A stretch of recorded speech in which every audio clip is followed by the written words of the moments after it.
இன்னைக்கு என்னம்மா ஸ்பெஷல்? ரவையில் செய்கிற உப்புருண்டை. குழந்தைங்களுக்கு ஆம்பளைங்களுக்கு எல்லாருக்குமே நல்லா பிடிக்கிற அளவுக்கு நல்ல டேஸ்டியாகவும் இருக்கும், ஹெல்த்தியாகவும் இருக்கும். இதுக்கு என்னென்ன தேவை? இதுக்கு ரவை 1 கப்பு, சிறிதளவு கடுகு, ஓகே, அது வதக்கிறதுக்கு நெய். நெய் இல்லைன்னா எண்ணெய் கூட ஊற்றிக்கலாமா? ஊற்றலாம், ஆனால் நெய்னா கொஞ்சம் வாசனை நல்லா இருக்கும். சரி. கடலைப்பருப்பு கொஞ்சம், உளுத்தம் பருப்பு கொஞ்சம், முந்திரி கொஞ்சம், ஆப்ஷனல் தான், வேணும்னா ஸ்கிப் பண்ணிக்கலாம். தேங்காய், இஞ்சி துருவல் கொஞ்சம், கொத்தமல்லி, பச்சை மிளகா, கருவேப்பிலை. அவ்வளோதான். எப்படி செய்யலாம்? ஓகே. பற்ற வச்சுட்டு கடாயை காஞ்சதும் நெய் ஊற்றணும். ஃபர்ஸ்ட் நெய்யா? கடாய் சூடாகணுமா? ஹீட்டானால் தான் ஊற்றுவாங்க. சரி, அப்போ ஊற்றுங்க.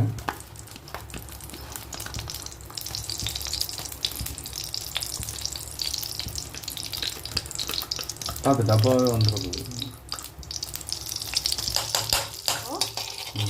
இது மெல்ட்டானோன்னு நம்ம கடுகு போடணும்.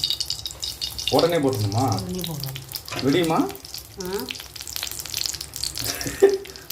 கேட்டா இல்லை, நான் தான் கேமராவில் கிட்ட நிற்கிறேன், மூஞ்சில் வச்சுன்னா அப்படியே கடாய் உள்ளே தான் பொரியும். என்ன சூடாயிடுச்சு. கடுகு பொரிஞ்சுதா? உளுந்து, கடலைப்பருப்பு ரெண்டுத்தையும் ஒன்றா போட்டுடலாம். மூணுத்தையும் ஒன்றா போட்டு அதை வதக்கணும்.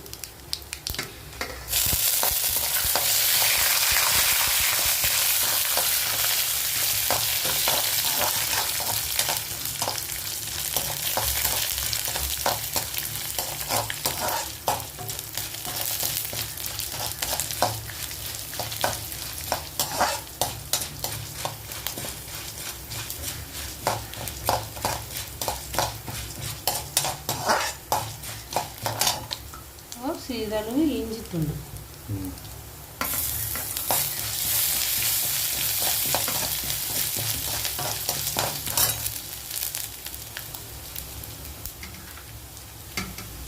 இந்த இஞ்சியெல்லாம் போட்டிங்கன்னா கரண்டி எடுத்துருங்க. அடுத்தது தேங்காய்.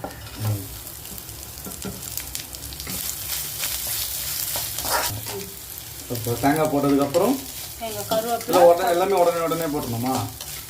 தேங்காய் போட்டிருக்கேன், கொஞ்சம் அந்த தண்ணி இது வச்சட்டும். தண்ணியே ஊற்றலையே, தேங்காயில் இருக்கும். சரி. இப்போ கருவேப்பிலை, பச்சை மிளகா, கொத்தமல்லி மட்டும் கொஞ்சம் நேரம் ஆகும். இதெல்லாம் வாங்கி பச்சை மிளகாவும் கருவேப்பிலை. இப்போ ரவையை ஊரெலாம் வைக்க வேணாவா?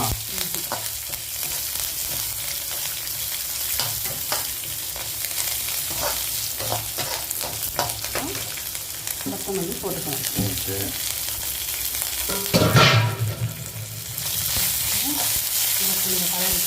இப்போ இதுக்கு வந்து காரம் கீரம் எதுவுமே போட தேவையில்ல. பச்சை மிளகா போட்டுருவோம்ல, அந்த காரமே போடணும். இப்போ ரவை 1 கப்பு. ஸோ ஓகே, ரவை 1 கப்பா? இந்த கப்பு. இதையும் போட்டு வதக்கணும். இப்போ சிம்மில் வச்சிடணும், அடுப்பத்தையே குறைச்சிக்கணும். ஓகே. இப்போ ரவையை போட்டதுக்கப்புறம் ஸ்லோ வைக்கணும். ஆமாம், பொறுமையாக அந்த ரவை எல்லாம் நல்லா வறுபடணும். இப்போ அரிசியில் நம்ம செய்கிறோன்னா அதை மாவு அரைச்சி ஊற வச்சு அதை அரைச்சிட்டு வந்து செய்யணும், ஆவி கட்டி இது பண்ணணும். இது அந்த மாதிரிலாம் எந்த இதுவுமே கிடையாது. வறுத்துட்டு இப்போது நம்ம இப்போது ரவையை போட்டு சிம்மில் வச்சு வதக்கினே இருந்துட்டு, அடுத்த இந்த ஸ்டவ்வில் அதே கப்பில் 1.5 கப்பு தண்ணி வச்சுருக்கேன். இப்போ இந்த கப்புலயே வந்து இப்போ எந்த கப்புல ரவை எடுத்தோமோ அதே கப்புல 1.5 கப்பு தண்ணி. 1க்கு 1.5. ஓகே. தனியா கொதிக்க வைக்கணுமா? ஆமா. இது வந்து சிம்லயே தான் பண்ணனும். ஆமா.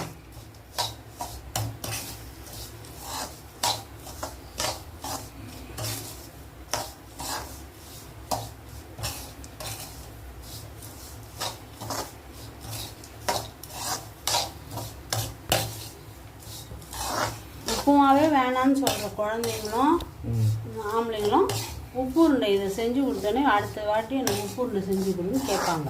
அப்போ அடுத்த வாட்டிலேருந்து உப்பு உருண்டையும் வேணாம் சொல்கிறாங்களா? சொல்ல மாட்டாங்க. சொல்ல மாட்டாங்களா?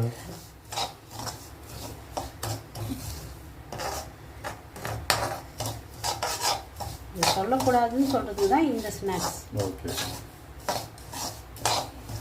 சீக்கிரமாகவும் செஞ்சு முடிச்சிடலாம். குழந்தைங்க வராங்க, ஈவினிங் ஸ்நாக்ஸ் வேணும், ஹஸ்பண்ட் வராங்க ஆஃபீஸ்லேருந்து, அவங்களுக்கு ஸ்நாக்ஸ் வேணும்னா டக்குன்னு உடனே செஞ்சிடலாம். ஓகே.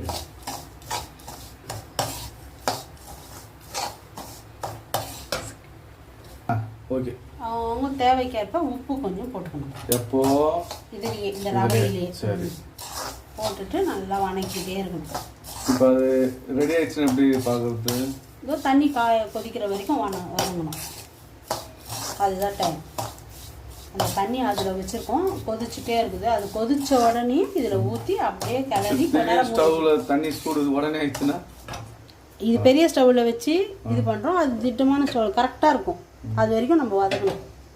அப்போ தான் ரவை அந்த மாதிரிலாம் வாங்கினாங்கன்னா கொஞ்சம் மிக்சியில் பொடி பண்ணிக்கலாம். ஏன்னா அது வந்து ரொம்ப பெருசு பெருசாக இருக்கும். இது வந்து கரெக்டாக இருக்கும். இந்த ரவை சுவை, இந்த ரவை எல்லாம் புதிய ரவையாக இருக்கும். தண்ணி கொதிச்சிச்சுன்னு நினைக்கிறேன். இப்போ தண்ணி கொதிச்சிச்சு.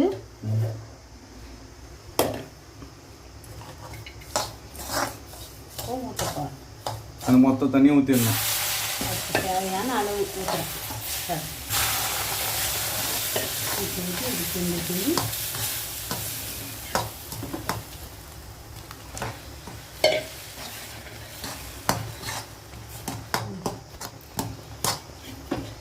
அவ்வளோதான். கொதிச்சு வச்ச மொத்த தண்ணியும் ஊற்றிடணும்.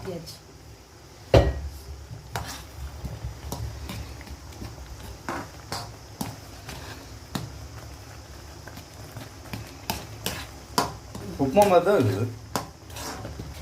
அதையே பிடிக்க போகிறோம். உப்புமா வந்து வெங்காயம் தக்காளி எல்லாம் போடுவாங்க. ஓகே. இதுக்கு தக்காளி போடுவாங்களா? ஆமாம், வெங்காயம் போடுவாங்க, தக்காளி போடுவாங்க கிச்சடி மாதிரி பண்ணுறதுக்கு. நாம் வந்து இதை அப்படியே கொஞ்ச நேரம் அப்படியே வச்சு கலரிட்டு நல்லா வெந்துடுச்சு. இதுலேயே இந்த சுடுதண்ணியில் போட்டு கிண்டினோடனே நல்லா வெந்துடுச்சு. இப்போ என்ன பண்ண போகிறோம், கொஞ்ச நேரம் அப்படியே சிம்மில் வச்சு கொஞ்சம் அப்படியே கிளறோம்.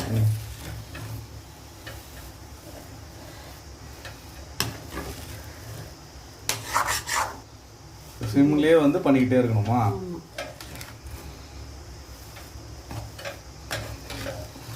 இப்போ கொஞ்ச நேரம் தட்டு போட்டு ஸ்டவ்வை நிறுத்திட்டு தட்டு போட்டு மூடிடணும். இப்போ ஆஃப் பண்ணிட்டு தட்டு போட்டு மூடிடணும். சரி. சூடாகிறதுக்குமா? கொஞ்ச நேரம் சூட்டில் தான் பிடிக்கணும். அம்மா இப்போ 5 நிமிஷம் ஆயிடுச்சு. எடுத்துடலாமா? எடுத்துட்டு சரி, இதை ஒரு இது உள்ள மாற்றணும். இப்போ வந்து இது ஒரு தட்டில் மாற்றிடணுமா? ஆமாம், மாற்றிட்டு கொஞ்ச நேரம் அப்படியே ஆற விட்டு இப்போ வந்து ஒரு தட்டில் மாற்றிட்டீங்களா? மாற்றிட்டு இதை கொஞ்சம் அப்படியே லைட்டாக ஆற விடலாம்.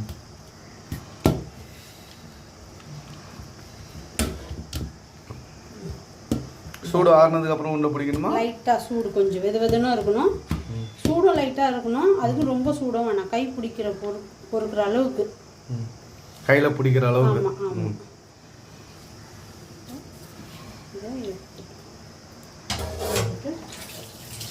5 நிமிஷம் ஒரு 10 நிமிஷம் ஆறிச்சுமா? ஆறினோடனே இப்போ இந்த மாதிரி உதிர்த்து விட்டுணும்.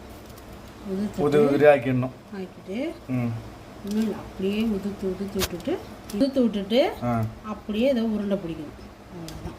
உருண்டை வந்து நம்ம சைஸ் இஷ்டம் தான். இஷ்டம். அவங்க எவ்வளோ சைஸ் வேணும், பெருசாக வேணாலும் போட்டுக்கலாம், திருப்பதி சைஸ் லட்டு சைஸில் ஊற்றலாமா? அவங்க விருப்பம். ஏன்னா தொட்டுன்னு சாப்பிடலாமா இல்லை அப்படியே சாப்பிடலாமா? கார சட்னி, தேங்காய் சட்னி, வெறுமனே சாப்பிட்டாலே சூப்பராக இருக்கும்.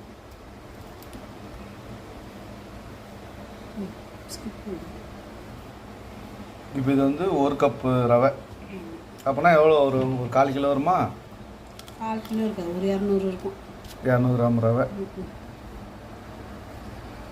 200 கிராம் ரவை. இப்போ நீ இந்த சைஸ் ஊட்டினா எப்படியும் ஒரு 20 கிட்ட வரும் போலியே. ஜாஸ்தியாக வரும். சரி, உருட்டிட்டு சொல்லுமா. சாப்பிட்டு பார்க்கலாம்.